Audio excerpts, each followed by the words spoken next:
Des pierres apparentes dans le lit de la Gartempe, conséquence de la sécheresse qui frappe la Creuse en ce début juillet. L'arrêté préfectoral oblige depuis ce matin à réduire sa consommation d'eau.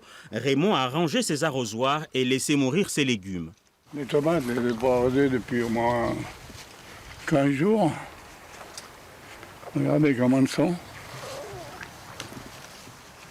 Sur le marché Place Bogno à Guéret, l'arrêté d'économie d'eau ne surprend personne. On est dans une société de gaspillage, donc si on peut essayer de prendre conscience que les ressources naturelles sont précieuses, c'est parfait.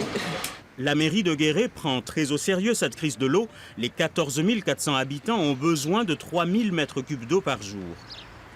Le service des sports a interrompu tous les arrosages du stade, donc c'est des économies substantielles que nous allons faire.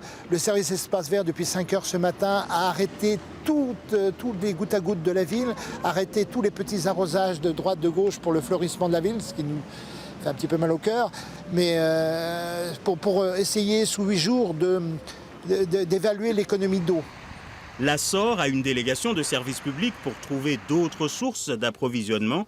En plus de la Gartempe et du captage du Maupuy, l'entreprise va être obligée d'aller pomper l'eau dans la vallée de la Creuse. On est dans l'anticipation. Donc on a anticipé et on a la possibilité, grâce au syndicat de vallée de la Creuse, d'alimenter donc cette zone. Donc c'est ce qu'on a fait, ce qui nous fait économiser entre 150 et 200 mètres cubes jour sur la prise d'eau de la Gartempe. La restriction d'eau concerne l'ensemble du département de la Creuse. Il est interdit d'arroser, de remplir la piscine ou encore de laver sa voiture.